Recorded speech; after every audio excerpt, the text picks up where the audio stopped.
This is a win for the Houston Rockets, as in this video, we're going to talk more about the depth and the honorable distinction that they just received from the Athletics' Kelly Eichel, so you don't want to miss what that was. Hello, everybody. I am your host, Donovan Ricondo for Rockets Digest, and we are currently sitting at 5,107 subscribers currently right now for the channel. We're trying to get to 10,000 by the end of the day. 10,000 by the end of the day. So if you know somebody that needs to subscribe, go ahead and subscribe. We're trying to get 5,000 subscribers in one day. Do not let me down, Rockets fans.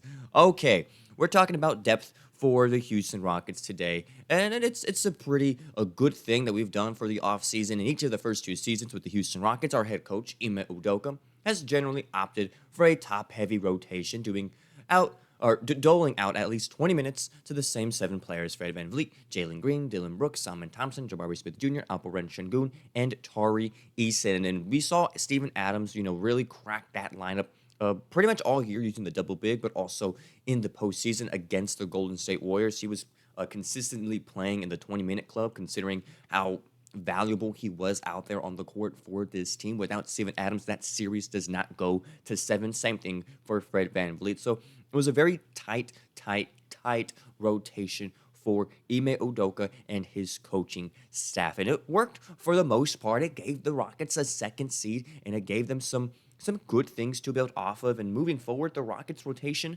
will look drastically different, as we all know. Green and Brooks are no longer in the fold, and we got new players like Kevin Durant, Dorian Finney-Smith, Josh Okogie, and Clint Capella this offseason. All of that credit is going to Rafael Stone. He did a great job in putting this team together. Jay did a video earlier today saying that the secret weapon for this team is not a player, but a GM. That is Rafael Stone. He's one of the best general managers in the league. He put together an impeccable offseason, and a new team for the Houston Rockets. They were a 2 seed last year. In my opinion, I expect at least a top 3 seed. I think the Nuggets, Thunder, and us are going to be the teams that are going to be heavily competing for those spots. And so very job well done. But as far as the distinction from the New York Times, the Athletic, Kelly Eichel wrote an article giving this distinction for this Houston Rockets team. When you consider all of these things,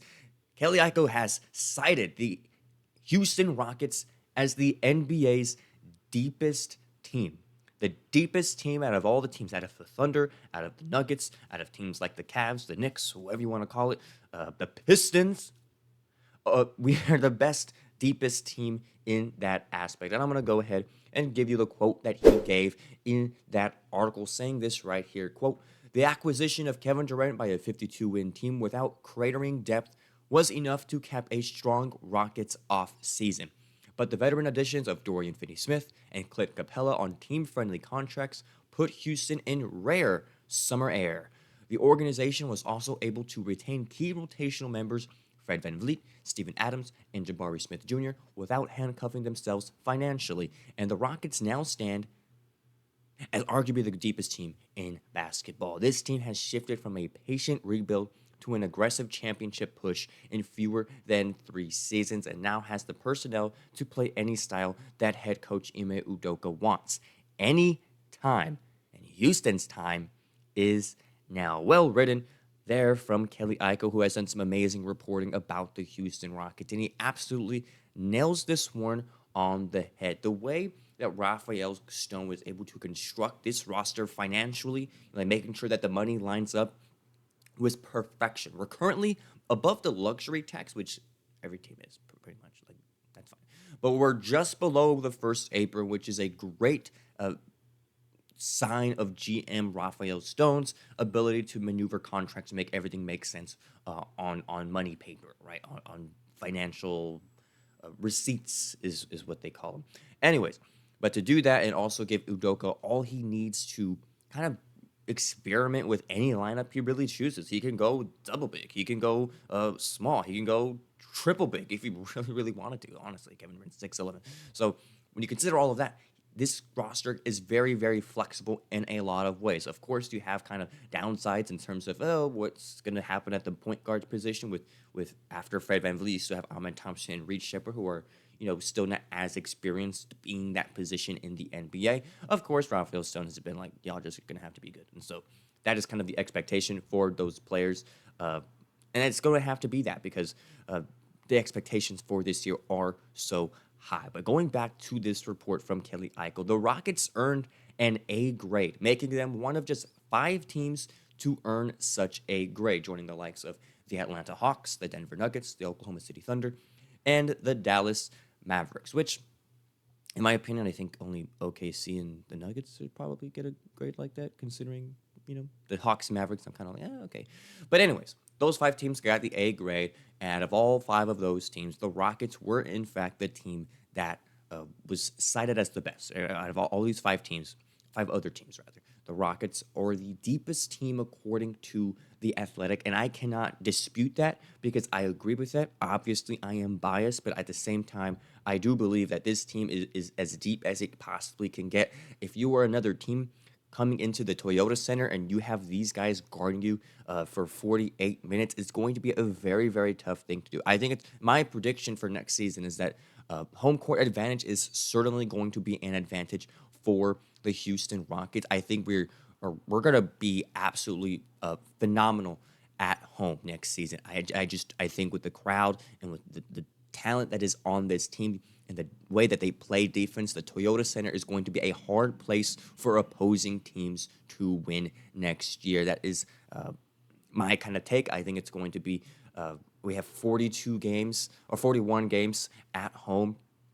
I don't see us losing more than 8 at home next season. I honestly don't. I think we have a really, really good, solid foundation for our team next year. Let me know if you think that's a crazy take or not, but go ahead and flame me if it is. Anyways, but Houston certainly has depth, but it's mainly at the wing and center positions. Like I said just before, their guard room is fairly scant. VanVleet is kind of the only one that's played 20 minutes last season in terms of being that, that kind of guard. A second-year Reed Shepard was selected with a 3rd pick, has a chance to kind of prove himself. Of course, you have Amen Thompson in there as well. And also, the size advantage from this team is going to be a huge, right? And when you have 3 centers and a 6'11" Kevin Durant or 6'10", 7 foot, whatever, it doesn't matter. It's KD. And you also have Dorian Finney-Smith. Houston also has a great blend of youth and experience, and their young prospects now all have postseason experience. A little bit, but they all have postseason experience, which is good. Or for guys like Şengün and Amen Thompson, they have a lot. Jalen Green is now gone. Dylan Brooks is no longer on the team either. But they have that experience to kind of learn from, right? When you lose to the Golden State Warriors, a 2 seed versus a 7 seed, although only like 4 games separated them, it is not the best feeling in someone's mouth. And so to be able to kind of have that in the back of your head going forward when you have another chance at the playoffs, probably going to be playing the Warriors again at some point in the playoffs. I feel like that's just going to be inevitable in this Western Conference. You do not know what these seeds are going to be. And so considering that, I think that gives them just another advantage from being that kind of like young, inexperienced team last year. They're still very, very young. They're still very, very inexperienced considering other teams and other players and veterans in the NBA, but at the same time, to have that experience is always good for the Houston Rockets, for Alperen Şengün, for Amen Thompson, and good for a guy like Kevin Durant who needs other players to kind of know what they are getting into in the playoffs. And of course, for Ime Udoka and Rafael Stone, it cannot get any better than what we have right here. It was an awesome offseason. They are now the deepest team in the league according to The Athletic, and let me know in the comments if you agree. And also, I got a little question for you guys. A little fun one here today. Favorite player on the roster? Let me know in the comments. We got a lot of new guys on the team. I don't know if some of you guys' favorite players are Kevin Durant, whether or not it's Clint Capella or a guy like Dorian Finney-Smith. Let me know in the comments yours favorite player on the team right now. Mine is Kevon Harris. Just got to say it's Kevon Harris. Anyways, once again, we're trying to get to 10,000 subscribers by the end of the day. That is correct. 10,000. We're trying to hit it. Shoot for the moon and hope for the best. Do not let me down, Rockets fans. If you do, darn. Anyways, I've been your host, Donovan Ricondo. We'll see you on the next one of Rockets Digest. Take